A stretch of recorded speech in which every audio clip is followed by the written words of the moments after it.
السلام علیکم، کیسے ہیں آپ سب؟ امید ہے آپ سب لوگ خیریت سے ہوں گے۔ تو آج پیر کامل ناول کی ایپیسوڈ 18 سٹارٹ کریں گے۔ صبیہ سے امامہ کی پہلی ملاقات اتفاقاً ہوئی تھی۔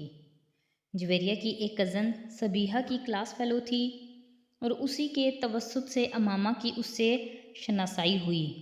وہ ایک مذہبی جماعت کے اسٹوڈنٹ ونگ سے منسلک تھی اور ہفتے میں ایک بار وہ کلاس روم میں اسلام سے متعلق کسی نہ کسی ایک موضوع پر لیکچر دیا کرتی تھی۔ 40-50 کے لگ بھگ لڑکیاں اس لیکچر کو اٹینڈ کیا کرتی تھیں۔ صبیحہ نے اس دن ان سے متعارف ہونے کے بعد انہیں بھی اس لیکچر کے لیے انوائٹ کیا۔ وہ چاروں ہی وہاں موجود تھیں۔ میں تو ضرور آؤں گی، کم از کم میری شرکت کے بارے میں آپ تسلی رکھیں، جویریہ نے صبیحہ کی دعوت کے جواب میں کہا۔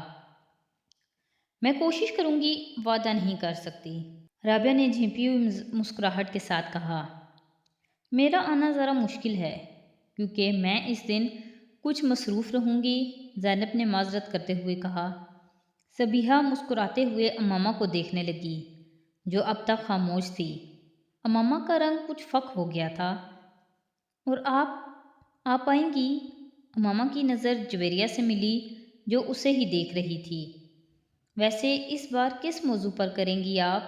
اس سے پہلے کہ امامہ کچھ کہتی، جویریہ نے صبیحہ کی توجہ اپنی طرف مبذول کر لی۔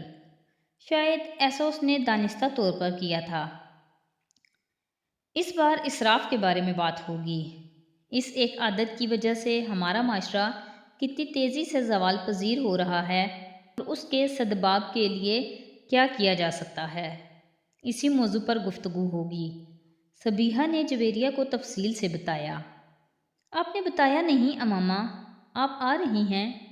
جویریہ نے بات کرتے کرتے صبیحہ سے ایک بار پھر امامہ کی طرف متوجہ ہو گئی۔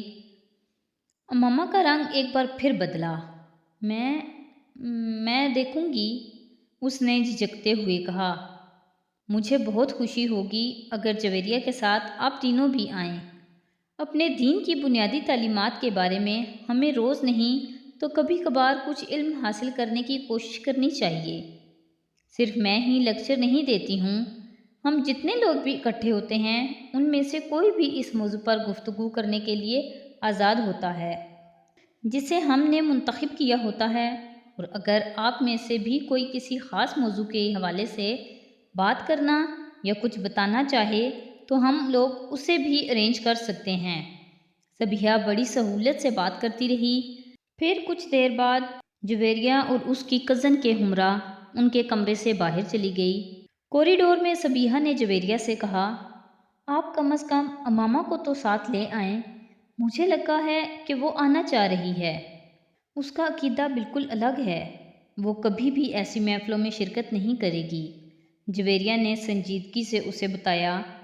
صبیحہ کچھ حیران ہوئی۔ آپ کو چاہیے کہ آپ انہیں اسلام کا مطالعہ کرنے کی دعوت دیں، ہو سکتا ہے اس طرح وہ صحیح اور غلط کا فرق کر سکیں، صبیحہ نے چلتے ہوئے کہا۔ میں ایک اور بار ایسی کوشش کر چکی ہوں، وہ بہت ناراض ہو گئی تھی اور میں نہیں چاہتی کہ ہم دونوں کی اتنی لمبی دوستی اس طرح ختم ہو، جویریہ نے کہا۔ اچھے دوست وہی ہوتے ہیں جو ایک دوسرے کو گمراہی سے بچائیں، اور آپ پر بھی فرض ہے کہ آپ ایسا ہی کریں، صبیحہ نے کہا۔ وہ ٹھیک ہے، مگر کوئی بات سننے پر بھی تیار نہ ہو تو تب بھی صحیح بات کہتے رہنا فرض ہے، ہو سکتا ہے کبھی دوسرا آپ کی بات پر غور کرنے پر مجبور ہو جائے۔ صبیحہ اپنی جگہ درست تھی، اس لیے وہ صرف مسکرا کر رہ گئی۔ تم جاؤ گی اس کا لیکچر سننے؟ صبیحہ کے نکلنے کے بعد زینب نے رابعہ سے پوچھا۔ نہیں، میرا کوئی ارادہ نہیں ہے، میں ایسے لیکچر ہضم نہیں کر سکتی، رابعہ نے اپنی کتابیں اٹھاتے ہوئے لاپرواہی سے کہا۔ امامہ، زینب اور جویریہ کے برعکس وہ قدر آزاد خیال تھی اور زیادہ مذہبی رجحان بھی نہیں رکھتی تھی۔ ویسے میں نے صبیحہ کی خاصی تعریف سنی ہے، زینب نے رابعہ کی بات کے جواب میں کہا۔ ضرور سنی ہوگی، بولتی تو واقعی اچھا ہے، اور میں نے تو یہ بھی سنا ہے کہ اس کے والد بھی کسی مذہبی جماعت سے منسلک ہیں۔ ظاہر ہے پھر اثر تو ہوگا، رابعہ نے اس کی معلومات میں اضافہ کیا۔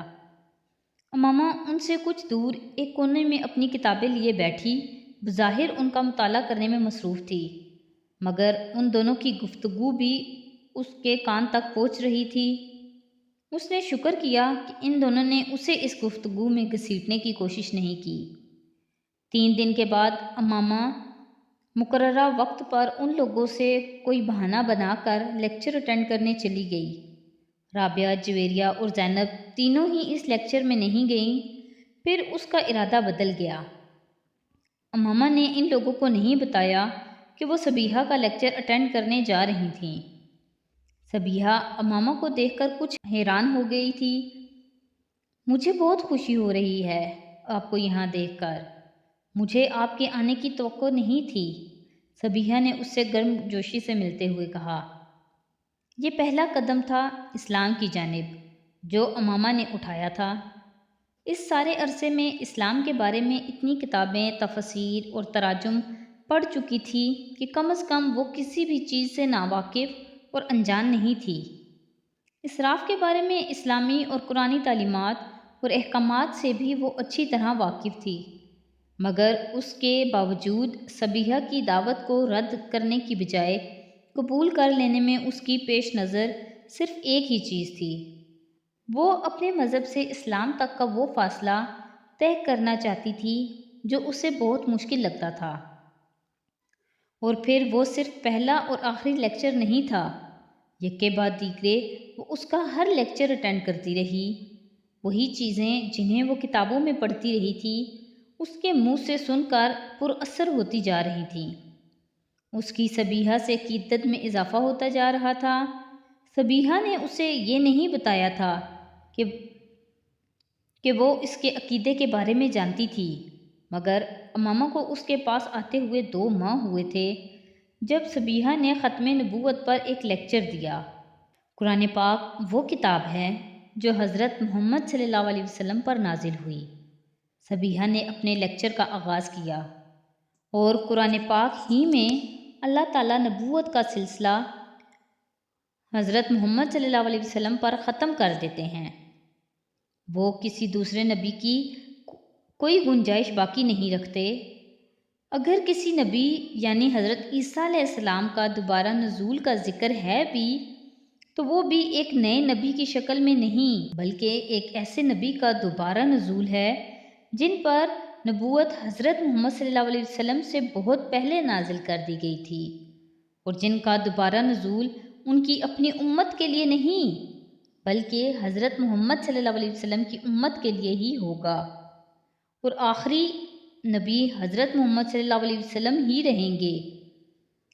کسی بھی آنے والے دور میں یا کسی بھی گزر جانے والے دور میں یہ رتبہ اور فضیلت کسی اور کو نہیں دی گئی۔ کیا یہ ممکن ہے کہ اللہ ایک پیغمبر کو یہ رتبہ اور درجہ عطا کرتا اور پھر اسے اس سے چھین کر کسی دوسرے شخص کو دے دیتا؟ قرآن پاک میں اللہ تعالیٰ فرماتا ہے، بات میں اللہ سے بڑھ کر سچا کون ہے؟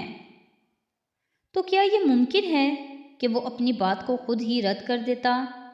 اور پھر اگر اللہ کی اس بات کی گواہی حضرت محمد صلی اللہ علیہ وسلم خود دیتے ہیں کہ ہاں وہ اللہ کے آخری رسول صلی اللہ علیہ وسلم ہیں اور ان کے بعد دوبارہ کوئی نبی نہیں آئے گا، تو پھر کیا ہمارے لیے کسی بھی طور پر یہ جائز اور مناسب ہے کہ ہم کسی دوسرے شخص کی نبوت کے دعوے پر غور تک کریں؟ انسان اللہ کی مخلوقات میں سے وہ واحد مخلوق ہے جسے عقل جیسی نعمت سے نوازا گیا، اور یہ ایسی مخلوق ہے جو اسی عقل کو استعمال کر کے سوچنے پر آئے تو خود اللہ کے وجود کے لیے ثبوت کی تلاش شروع کر دیتی ہے، پھر اس سلسلے کو یہیں محدود نہیں رکھتی بلکہ اسے پیغمبروں کی ذات تک دراز کر دیتی ہے۔ پہلے سے موجود پیغمبروں کی نبوت کے بارے میں سوال کرتی ہے، پھر انہیں پیغمبر مان لیتی ہے، اور اس کے بعد قرآن کے واضح احکامات کے باوجود زمین پر مزید پیغمبروں کی تلاش شروع کر دیتی ہے، اور اس تلاش میں یہ بات فراموش کر دیتی ہے کہ نبی بنتا نہیں تھا، بنایا جاتا تھا، اسے مبعوث کیا جاتا تھا، اور ہم انسانی ایولیوشن کی ان آخری دہائیوں میں کھڑے ہیں جہاں مزید نبیوں کی آمد کا سلسلہ اس لیے ختم کر دیا گیا کیونکہ انسان کے لیے ایک دین اور ایک نبی کا انتخاب کر لیا گیا۔ اب کسی نئے عقیدے کی ضرورت نہیں بلکہ صرف تقلید کی ضرورت ہے، صرف تقلید یعنی پریکٹس اس ایک آخری اور مکمل دین کی جسے پیغمبر اسلام حضرت محمد صلی اللہ علیہ وسلم پر ختم کر دیا گیا ہے۔ اب وہ ہر شخص خسارے میں رہے گا جو دین کی رسی کو مضبوطی سے تھامنے کی بجائے تفرقے کی راہ اختیار کرے گا۔ اگر ہماری اعلیٰ تعلیم اور ہمارا شعور ہمیں دین کے بارے میں صحیح اور غلط کی تمیز تک نہیں دے سکتے تو پھر ہم میں اور اس جانور میں کوئی فرق نہیں جو سبز تازہ گھاس کے ایک گٹھے کے پیچھے کہیں بھی جا سکتا ہے، اس بات کی پرواہ کیے بغیر کہ اس کا ریوڑ کہاں ہے۔ 40 منٹ کے اس لیکچر میں سبیحہ نے کسی اور غلط عقیدے یا فرقے کا ذکر بھی نہیں کیا تھا۔ اس نے جو کچھ کہا تھا بالواسطہ کہا تھا، صرف ایک ہی چیز بلا واسطہ کہی تھی اور وہ حضرت محمد صلی اللہ علیہ وسلم کی ختم نبوت کا اقرار تھا۔ اللہ کے آخری پیغمبر حضرت محمد صلی اللہ علیہ وسلم تھے جنہوں نے 1400 سال پہلے مدینہ میں وفات پائی۔ 1400 سال پہلے مسلمان ایک امت کے طور پر اسی ایک شخص کے سائے میں کھڑے ہیں۔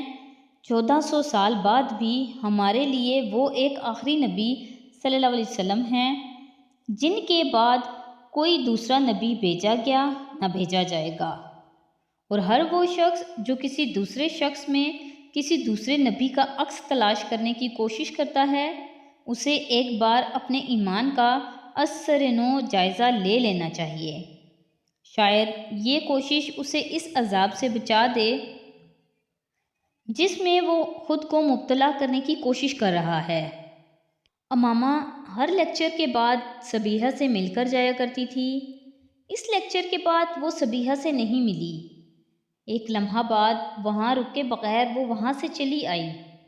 عجیب سی ذہنی انتشار میں مبتلا ہو کر وہ کالج سے باہر نکل کر پیدل چلتی رہی۔ کتنی دیر فٹ پاتھ پر چلتی رہی اور اس نے کتنی سڑکیں عبور کیں اسے اندازہ نہیں ہوا۔ کسی معمول کی طرح چلتے ہوئے وہ اس فٹ پاتھ سے نیچے نہر کے کنارے بنی ہوئی ایک بینچ پر جا کر بیٹھ گئی۔ سورج غروب ہونے والا تھا اور اوپر سڑک پر گاڑیوں کے شور میں اضافہ ہو گیا تھا۔ وہ چپ چاپ نہر کے بہتے ہوئے پانی کو دیکھتی رہی۔ ایک لمبی خاموشی کے بعد اس نے بڑبڑاتے ہوئے خود سے پوچھا، آخر میں کیا کر رہی ہوں اپنے ساتھ؟ کیوں اپنے آپ کو الجھا رہی ہوں؟ آخر کس یقین کی کھوج میں سرگرداں ہوں اور کیوں؟ میں اس سب کے لیے تو یہاں لاہور نہیں آئی، میں تو یہاں ڈاکٹر بننے آئی ہوں۔ مجھے آئی اسپیشلسٹ بننا ہے۔ پیغمبر پیغمبر پیغمبر، میرے لیے ہر چیز وہاں کیوں ختم ہو جاتی ہے؟ اس نے اپنے دونوں ہاتھوں سے اپنا چہرہ ڈھانپ لیا۔ مجھے اس سب سے نجات حاصل کرنی ہے۔ میں اس طرح اپنی اسٹڈیز پر کبھی توجہ نہیں دے سکتی۔ مذہب اور عقیدہ میرا مسئلہ نہیں ہونا چاہیے۔ صحیح یا غلط جو میرے بڑوں نے دیا وہی ٹھیک ہے۔ میں اب صحیح کے پاس نہیں جاؤں گی۔ میں مذہب یا پیغمبر کے بارے میں کبھی نہیں سوچوں گی، کبھی بھی نہیں۔ وہاں بیٹھے بیٹھے اس نے طے کیا تھا۔ رات کو 8 بجے وہ واپس آئی تو جویریہ اور رابعہ کچھ فکر مند سی تھیں، بس ایسے ہی مارکیٹ چلی گئی تھی۔ اس نے مرجھائے ہوئے چہرے کے ساتھ انہیں بتایا۔ تو آج کی ایپیسوڈ یہیں پہ ختم کرتے ہیں، تو نیکسٹ ایپیسوڈ کے ساتھ کل پھر حاضر ہوں گے۔ تو پلیز اگر آپ کو میری ویڈیوز اچھی لگ رہی ہیں تو میری ویڈیوز کو لائک کریں، میرے چینل کو سبسکرائب کریں، اپنے فیملی اور فرینڈ کے ساتھ شیئر کریں۔ بہت شکریہ۔